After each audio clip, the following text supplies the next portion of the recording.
Okay, magandang araw sa inyo mga boss. Bali, pasalan lang ko natin yung project natin dito sa Barangay Abunagan, Malasigi, Pangasinan.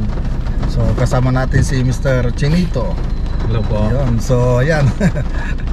So andito tayo sa sa may bandang Bayambang na tayo. So pakita natin yung daan kung saan yung project natin. Okay?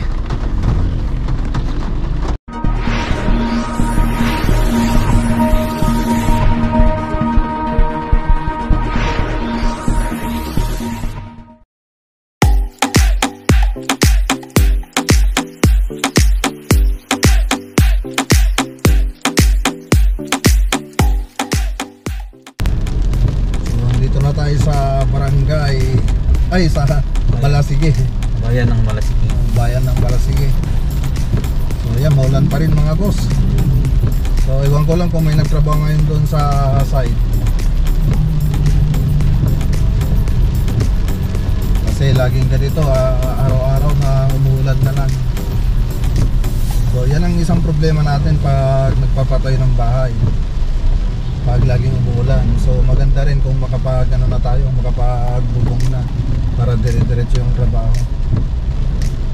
Isa pa sa na mahirap pag ganitong umuulan, yung pagpintura sa labas ng bahay. Pwedeng babakbak yung mga pintura ilalagay natin pag ganitong laging umuulan. So dito na tayo sa bayan ng Malasigi.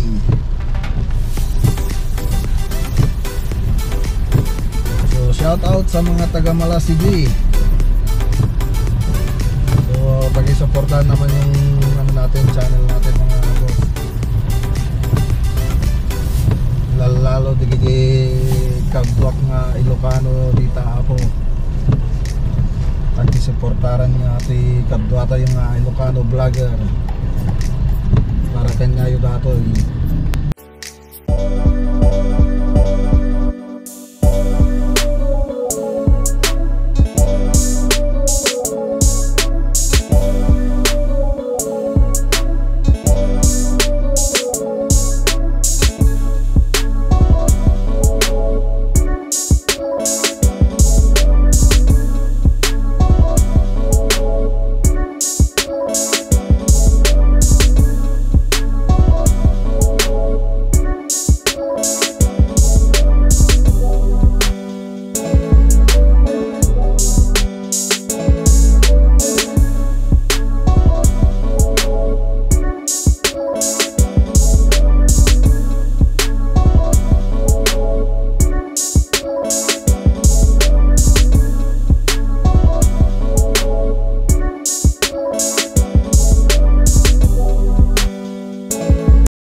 Dito na tayo mga boss sa Barangay Abunagan, Malasigi, Pangasinan. So maulan lang. Nabahiro pa rin. Ha? Nabahiro. Ay, sa doon sa kabila. Okay. Hirap na. Hirap pa lumabas. Yan. Buti na lang yung kasama natin magaling. Okay, tara. So ito yung mga boss. Yan yung plano ng bahay, yung 3D model. Pupunta natin. Okay. So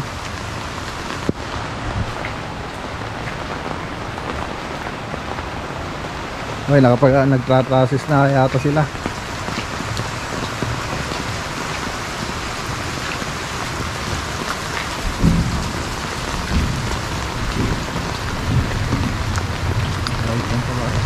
Wala yatang tao. May bagyo kasi, nagsibuyan yata yung mga tao dito. So maulan na vlog ito mga boss. Tingnan natin sa barracks kung sino yung mga nandun. Wala, nagsibuyan nga. Wala yata.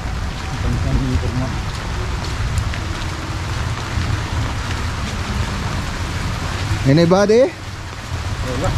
Anybody home? Ay, wala tao. Walang tao mga boss. So wala kasing Wala silang tatrabahuin dito, pero andito yung ano, parang may ulam naman doon, oh. May kinuha silang saluyot, ayun, oh. Saluyot. So ito na yung bahay mga boss na ano natin, project natin dito sa Barangay Abunagan, Panikitarlac.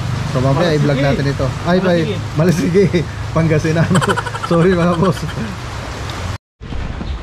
Okay, naimbangal daw kada kaya na po. So ayan, dito na tayo sa Malasigi, Pangasinan. So Barangay Abunagan, Malasigi, Pangasinan. So tingnan natin yung natapos nila after ng ilang week.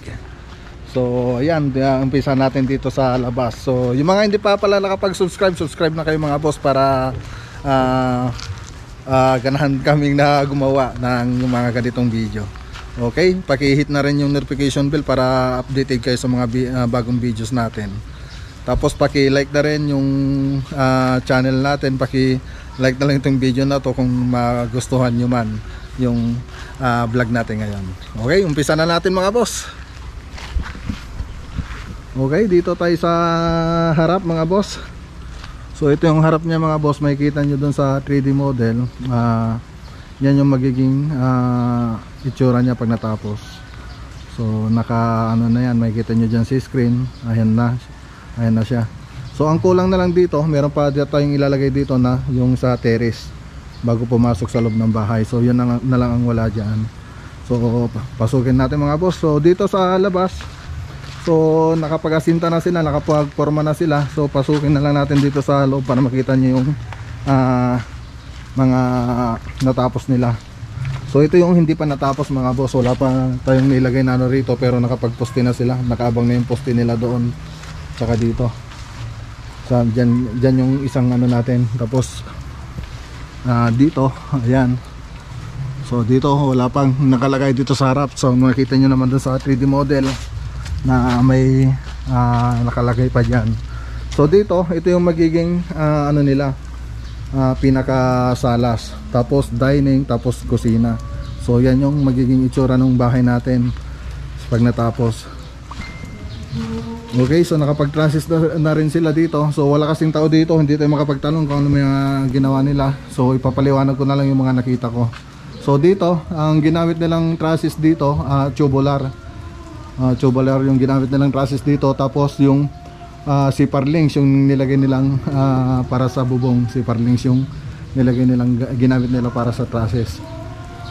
Okay, so dito, ito na yung hallway natin. So papasok tayo dito sa hallway kasi mangyayari dito room 1, tapos may CR siya. Ito yung master, tapos andito yung CR nya. So ipakita na rin natin. So ito yung master nya mga boss. Okay, so wala pang flooring. Tapos ito yung CR ng master. So ito yung CR ng master. Tapos ito yung common CR. Okay, so ito yung common CR. Tapos hallway tayo rito. Tapos bago dito sa tayo pumunta doon sa isang kwarto, meron pang isang kwarto ulit rito. So ito yung nag-extend tayo dati dito kasi medyo makipot itong area na to. Nag-decision sa engineer na mag-extend tayo doon sa labas.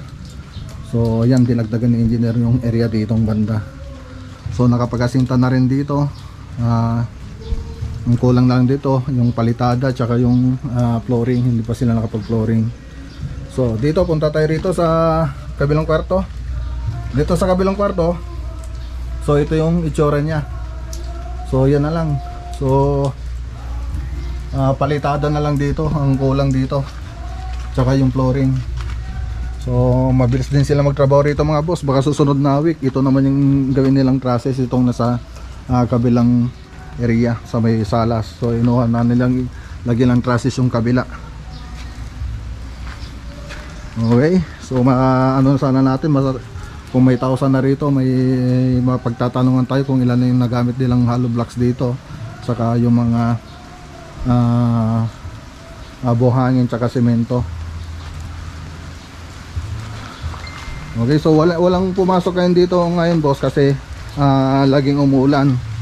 So dun sa Paniki ganun din yung nangyari doon, wala rin pumasok. Kaya ngayon umulan na naman. So ayan, hindi tayo makakapag-vlog ng maayos mga boss.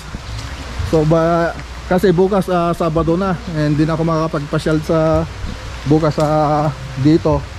Kasi bukas kailangan kong nasa bahay kasi magpapasahod ako ng mga tao. So ayan yung likod ng bahay na to. So ito yung area dito sa gilid. Yan yung area dito sa gilid. Sa kabila ganun din yung kaluwang ng area dun sa kabilang gilid. Okay, so yan muna. Pupunta tayo sa harap para makita nyo ulit. Hirap mag-vlog. Yan, kasama natin si brother. Hello. Hindi, yan yan, kailangan kong ipakita ito para ma-update natin yung project natin dito sa barangay Abunagan, Malasigi, Pangasinan. Okay, sa engineer hindi ko pa nakausap, pero bukas siguro mag-uusap kami para dito sa sa project na to. Hindi kami nagtatagpo minsan dito sa site. Minsan pupunta siya, wala ako. Pag ako nung punta, wala siya. So ayan yung itsura niya dito sa natin mga boss, sa harap. Okay, so yan muna ang may papakita natin dito. So punta muna tayo sa loob. So andyan na rin yung nila mga boss, yung Pusi Negro, yung para sa CR. So dito sa gilid. Tapos nakaabang na rin yung mga niya, mga canopy niya. Makikita nyo dyan, nakaabang na yung mga bakal ng canopy. So lahat ng bintana nakaabang na yung bakal ng canopy. So naglagay rin sila ng lineal beam para dito sa bintana. Okay, yung iba hindi rin yung ibang gumagawa, wala silang ganito, hindi sila naglalagay ng lineal beam. So dito kay engineer naglagay siya. Okay. So yan mo lang muna yung pwede nating maipakita mga boss.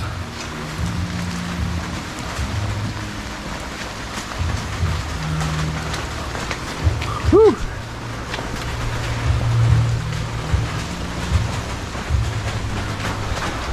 So yan lang muna yung pwede natin ipakita dito sa video na to mga boss.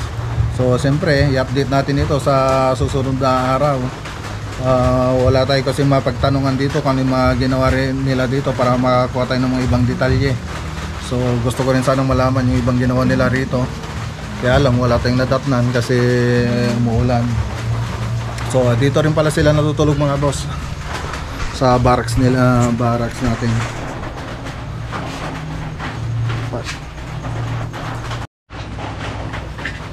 Okay. Hindi pa natin matanong kung ilan sila nagtrabaho dito. Sa ngayon, ang nakita ko lang na nandito, yung kaibigan natin si paring Leonardo da Vinci. Ayun. Mimisan ako na pare. Mimisan ako na batik ko. Buwan na dyan. Isa lang Baga na tataya dyan minsan ay tanay. Biprim ng sada, baga na biprim na, dabalay na ta. Isa lang daw yung isa lang daw yung naiwan dito sa sa project. So nagbantay lang siya rito. Tapos lasing pa daw. So yan mga boss. So bali hanggang dito muna yung video natin mga boss. Siyempre iniklang ko lang itong video para may update lang natin yung project natin dito. So siyempre ganun pa rin, sabi ko sa inyo, paki-subscribe na tong channel natin mga boss. Tapos paki-share na rin sa mga nagpapabahay diyan para magkaroon sila ng mga idea. Lalo na pag nagfinishing kami rito, siyempre lalo na sa Kisame, marami akong may tuturo dito sa bahay na to. So siyempre i-update natin ito kada linggo. Siguro sa next week may update natin ito. Tapos mapapalipad ko na rin yung drone ko rito para makita yung aerial view ng bahay na to. Okay, so hanggang dito muna yung video natin mga boss. Ingat po tayo lagi at God bless.